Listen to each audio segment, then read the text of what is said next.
Welcome to Vox Populi. This is your host, Michael Higgins. I'm joined again this Sunday with our special guest, Jason Kraus, and joining me to co-host is Darcy Savage. Want you guys to go ahead and say hi to everybody? Hello out there, America. Darcy? Good evening, everybody. Hope all is well. I hope everybody had a great Thanksgiving, and I hope everyone was able to enjoy some time with their families. Awesome. Well, what we're going to do this weekend is we introduced Jason with Diane and myself. We introduced Jason, and we really discussed a lot of topics, but we never got to his Personal Responsibility Act of 2017. So what I wanted to do is take a couple segments and go through some of the specifics of his Personal Responsibility Act. Now, Jason, just for everybody, can you give that hadn't heard the previous interview, just give a short interview. Jason, so you know, is running for Senate for California, Barbara Boxer's vacated seat, correct? That is correct, thankfully. Okay. Thankfully. Well, I'm going to let you get the floor here, Jason, and just introduce yourself and why you're running. And I'm going to go ahead and, after that, go into some questions about the Personal Responsibility Act. Okay, just to put it in a brief synopsis, my purpose of this is to provide a voice for America, just to lead by example. So out here in California, I will be offering to serve the great state of California in the greatest country in the history of man by not accepting any campaign contributions. I will not accept a salary if elected, and I will only do it one term. We have to lead by example. So that's the premise of that. The structure of this is based on an economic and immigration plan that will deal with our two major issues. And that leads into my book, Late Bird. It leads also into a leadernotapolitician.com, where it's on the website. And that is, I believe, what you want to talk about tonight. Absolutely. And I'm just going to jump right in. And the very first thing that's listed in the U.S. Personal Responsibility Act of 2017 is, 1, all federal income tax shall be abolished. No tax shall be levied on anyone or anything, including or pertaining to income, capital gains, death, payroll, alternative minimum corporate executive, etc. 2, a federal consumption tax will be instituted in place of a federal income tax. All products sold or services rendered will be subject to the federal consumption tax unless exempt. And then you give a list of exemptions. Can you go over why you are instituting or abolishing, I should say, the federal income tax, and B, give people an idea of what a consumption tax means? That's actually a great question. The income tax in the United States of America started in the early 1900s. It wasn't around from the beginning. And unfortunately, as more control was ceded to what we call the federal government, they started implementing things that were not beneficial to individuals. And so through that process, it's grown, and now it's, rather than taking the role of taking this money, was to dispense it to what they deemed as necessary things, such as security, military, and I would agree with that. Unfortunately, they're doing a horrible job of that, and they've decided to take that money and then send it out to a wide variety of places that not only aren't benefiting the American individual, but they're actually harming us. So we have to remove this for a couple of reasons, primarily because the debt is going to eat us alive if we don't. These individuals will never be able to tax us enough through the process of income. The more that we tax, we know this, it's why we tax cigarettes. We want to tax cigarettes, according to the theory, so that people smoke less. So you hear that all the time. They call it a regressive tax. Okay, so if cigarettes are bad, and that's fine, I'll go along with that, and we tax it to the nth degree, trying to keep people from smoking, then why are we taxing something we want more of? Okay, and when people can really stop with the propaganda and the the way that our lives have been structured, that there's two guarantees in life in the United States of America: death and taxes. And we have to get away from that and look at the understanding of really of what is beneficial to the American individual. And frankly, not only the American individual, but it'll be for the safety and security of the rest of the world. When we simply remove corporate tax from the process, our land, the United States of America is a large landmass. That will probably, at a bare minimum, it will exponentially increase the value of our land overnight, because every single corporation that is leaving America will come home because this is the safest place to be. We all know that as a general rule of thumb, but I can even prove it. Everybody across America, or excuse me, across the world right now, because the world is getting very shaky, is putting all their money into the United States dollar. Even though we have the dollar is backed by the largest debt in the history of man. The hypocrisy here is stunning, and when you really think about it. But right now, people are doing things that really don't make any sense. What we do understand is, if you get rid of taxes, the corporations will come home. If the corporations come home, they provide more jobs. It's that simple. It's that simple. So when you close the border, and there's the program for the immigration policies at the bottom of the page.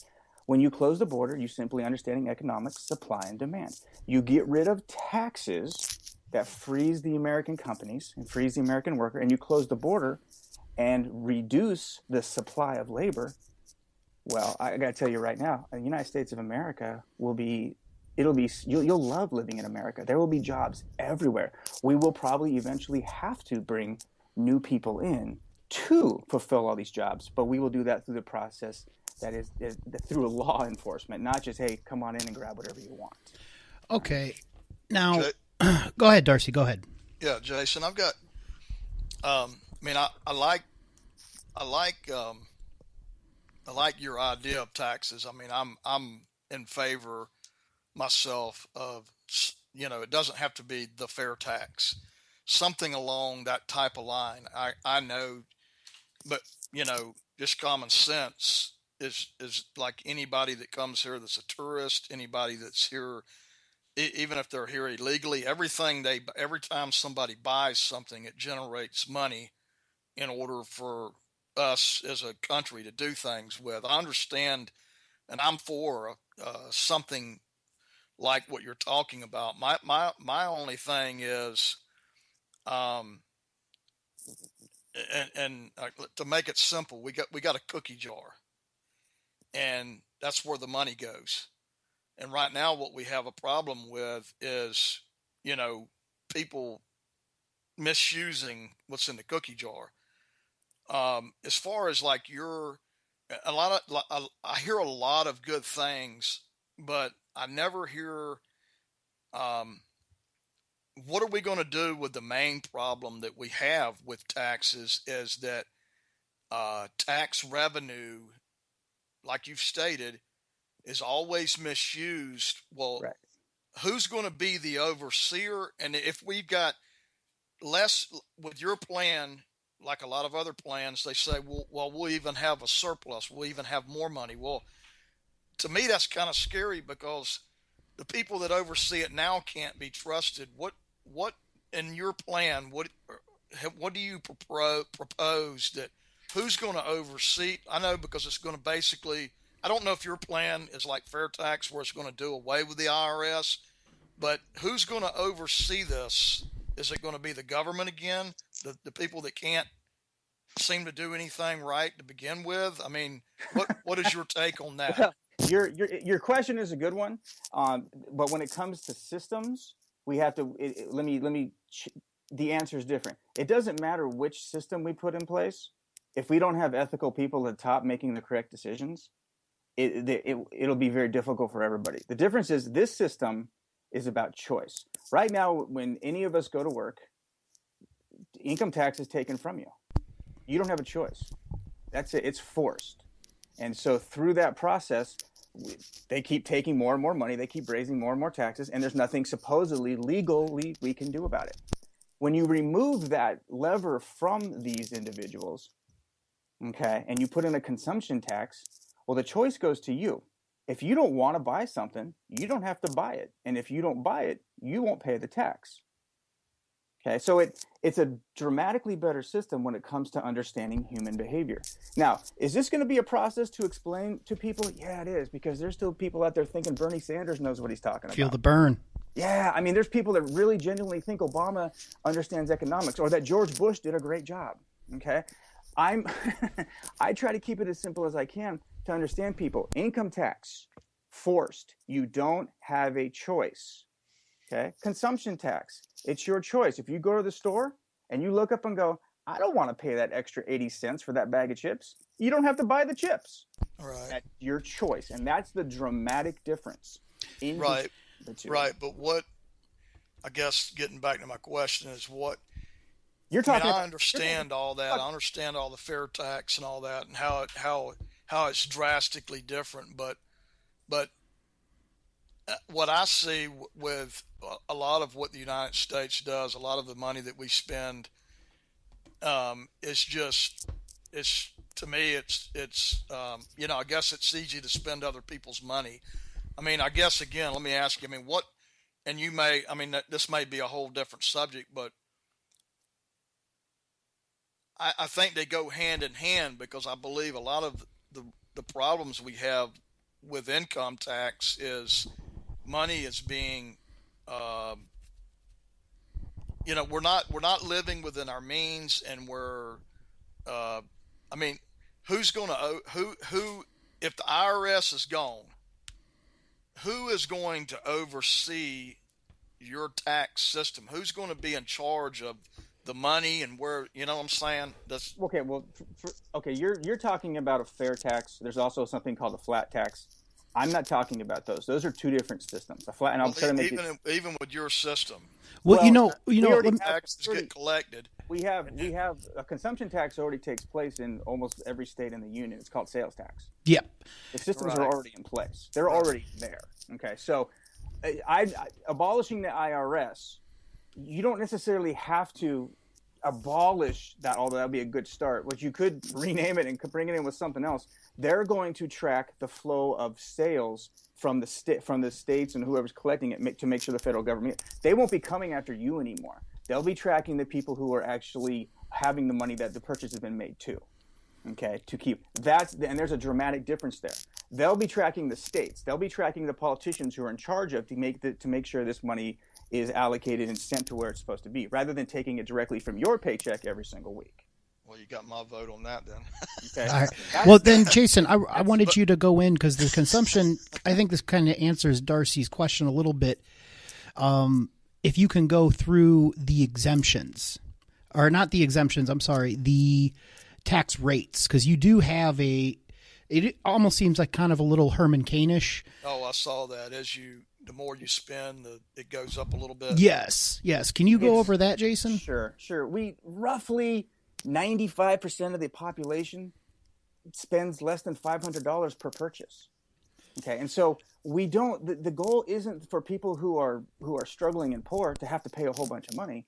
At the same time, if we really truly wanted to tax consumption, okay, then you have to go where the consumption is. And then, for a $5 billion yacht, the more expensive things become, then there's more taxes applied to it. Now, I'm not really, to be honest with you, I'd rather get rid of all these taxes, period. And we can if we didn't have the debt. But my goal here is to implement these things. So when you have the Warren Buffetts and the Bill Gates and all these lovely politicians who are constantly talking about, how the rich need to pay more, but then the rich never, who do they think's paying all these taxes? All right, give me a break. What we want to do is structure it so everybody has a choice. If you want to pay $12 for this, you're going to pay the 8%. Okay, 96 cents. Not that big a deal. It's going to be a little bit extra. If you want to go out and buy a $400,000 Ferrari, your rate's going to be up at 15%. Okay. Well, if you can afford a $400,000 Ferrari, you'll be okay with an extra $60,000. All right. Now, that's, to me, we put those things in place. We have to put them in place to pay down the debt. I'm not for sending more money to the federal government. Okay, they are literally. Many of these people have already committed acts of treason, and that's very provable. And when we have people get back into office that will put the rule of law and enforce the rule of law, you will see people going. That's why when Obama got in there and said, okay, we're just going to move forward now. Okay. He knows the next person coming in, he's hoping is going to say the same thing because he can't pardon himself. All right. So we're shaking when we talk about ethics and all these kinds of things. I try to get them away from an understanding of economics. Capitalism doesn't have feelings. That's why it works. Okay, it's about exchange of goods and services for a profit. That's why nothing else works. We've talked about this before. Capitalism happens in prison, right? Wherever you have humans, capitalism is going to take place because it's intrinsic to us. So these other systems that people talk about, the flat tax is still taxing income. And it just simply will not work. It won't create more jobs. The fair tax puts in what they call a prebate, and it sends every single person out there who's under a certain level that the government deems to be poverty-stricken, it sends them a check. Okay, why don't we just call it wealth food? We're already doing that, okay? So these systems don't, and nobody understands them anyway. The fair tax went in front of Congress. It couldn't get anything going because it was just too complicated. This is very simple. You go to the store, you're going to pay a little bit more. But you're going to you work 40 hours a week for $20 an hour, you're taking home $800. God bless, get to work. Well, last question, Jason, on the consumption and abolishment of federal income tax is, you talk about the fair tax getting in front of Congress, and this will probably be, you're going to probably hear this a lot. So I figured I'm anticipating an argument right here is this is so we've been trying for years and years to get, we know the tax system needs to be reformed. And if it didn't, politicians wouldn't be speaking about it constantly. And so how do you think yours has a better chance of getting through than Herman Cain or a fair tax, a flat tax, or whatever? How are you going to generate the momentum? How are you going to educate the people that this is the best solution? Well, to be honest with you, most people aren't even paying attention. We have to go in. I say this all the time. Humans will only, their behavior will only change when the pain is too great for them to handle it anymore. I think that pain is coming. And so what I'm saying is, look, guys, here's a very simple system that will be beneficial to human positive behavior. Whether or not people in the Senate, I mean, Herman Cain 999, again, you're still taxing income. You're not taxing consumption. I gotcha. We have to turn it into a freedom issue. Do you want to be forced to pay taxes, or do you want to have a choice to pay taxes? I gotcha. That's it. And so people, I can tell you this much right now. Okay, they call it a VAT tax. They'll come up with a new name for it. But when they can't borrow any more money, the federal government is going to put a consumption tax in place on top of income tax. Well, one more thing, Jason. What do you got against salted nuts? It says exemptions, nuts, unsalted. That's great. The goal when I sat down to write that, the goal was to show people, here's the things we won't. We won't tax food that is good for your body. Okay. Now, to be honest with you, I'd rather not have any of this stuff in place. I would rather actually, you go to work tax-free, you go buy stuff tax-free. And we can, through the correct energy policy in America, we actually flare more natural gas into the air. I'm surprised all these global climate warmers don't really understand. This is what they should be focused on.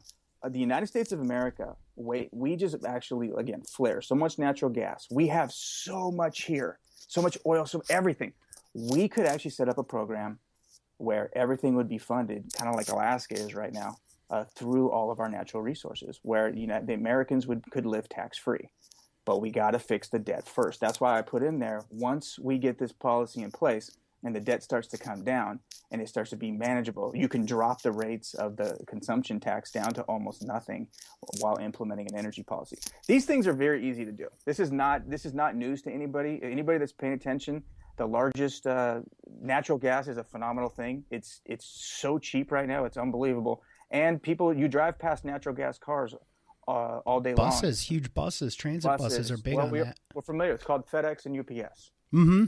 They do it all day long. So the federal government really wanted to fix. If they really truly cared, they would have spent money retrofitting every gas station across America to provide natural gas just like UPS and FedEx did, and then have the car makers start making cars to take natural gas. And we would have been done with Saudi Arabia and Iran and all this mess over there probably 10, 20 years ago.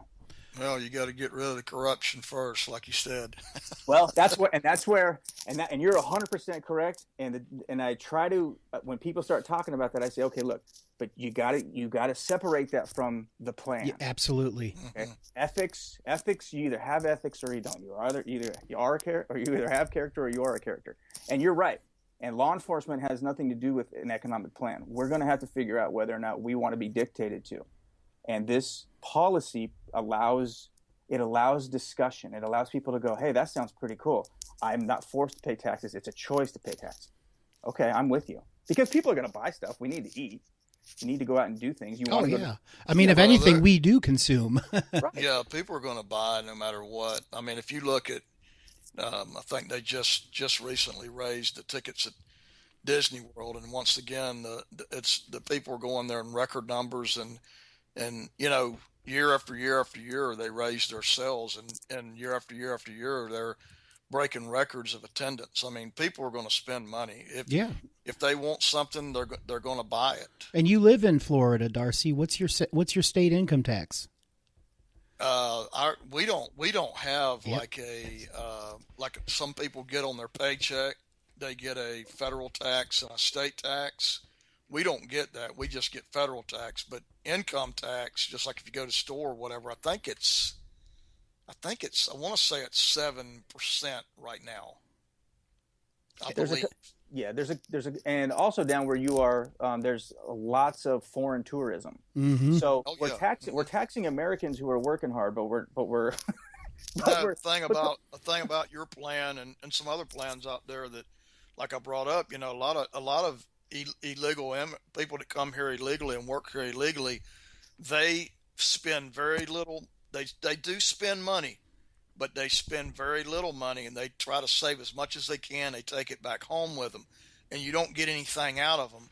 Whereas if you were to implement something like that, then every time they spend money somewhere at the store or whatever, you're going to get a piece of that back. If you can't get rid of them, at least you can get a piece of it back. And the same with tourists. Yeah. Everything they spend here, you get a piece of their money. Consumption, again, everybody has to drink water. They have to eat food. They have to have a place to live.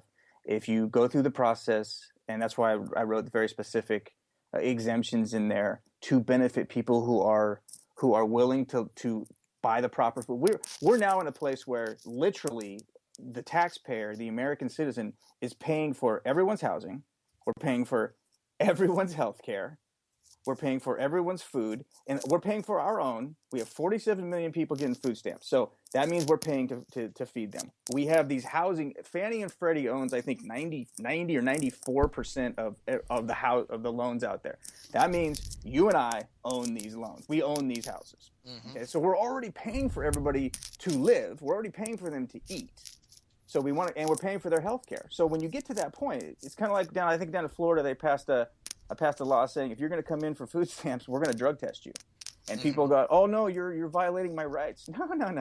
If I'm taking care of you, you're going to follow the rules I put in place. Exactly. And so we have to get off of these systems. This is going to kill us. Okay. If there are people living in America that decide they don't want to work and they want to just smoke pot and hang around, whatever, you know what? I'm not going to go out of my way to go down there and try to talk them into stuff. But when you're the federal government literally taking control of every single facet of our lives, because they do, we are now going to get penalized if you don't have health care, or if you just specifically tell them it's none of your business, and they're still going to penalize you. Okay? Well, like you said, if you can get one of these systems like yours, or to finally work, like you said, eventually what it's going to do is create jobs where these people that are on welfare can go get a job and they can pay their own bills instead of the rest of us having to pay them for them. Both of these, when you get rid of income tax, when you free the American worker, when you free the American corporations and the American entrepreneur, forget it. We're less than 5% of the population, and yet we're the largest economy on the planet. We know what we're doing. The problem isn't the United States of America, it's the citizens, the individuals. The problem is this horrible oppressive government that we're putting in place and allowing them to do whatever they want. But when you get rid of income tax, okay, again, tax by force, and put in consumption tax, tax by choice, and close the border, and put in the system that I have in place at the bottom of the page specifically, we'll keep telling exactly how we do. Look, I worked in it. People talk about you can't deport 10, 20, 30, 40, however many people here illegally. They're dreaming. I worked in a jail. They brought in hundreds of people every night, and they'd shoot them all out the next day. This is not a difficult concept. These are lies. We're being lied to. So no, I agree with you. I agree with you there. We have to. If you close the border, and then put the system in place for immigration, then you provide a level of a field for American workers, because we have less of labor, and so you have more demand, so wages go up automatically. That's how economics works. Mm-hmm. Well, Jason, I hate to interrupt. We're at about 25 minutes, so we're going to probably leave it there. But I want all of you Voxers listening, share, comment, ask Jason questions. He's on the Vox page. He'll be tagged in it, and he'll answer your questions. Absolutely. So feel free to ask him anything. And bottom line, do you want to be compelled, or do you want a choice? And I think that's, if you don't mind me saying, I think that's the essence of your tax plan, correct? Correct. Compulsion or choice. And that's an easy answer for me. I don't know about you, Darcy. Yep, easy for me. All right, so we're going to leave of putting a consumption tax part of the Personal Responsibility Act of 2017. Join us for our next installment, where we're going to be talking more in detail about the PRA, as I call it. And thank you guys for joining, and we'll see you soon.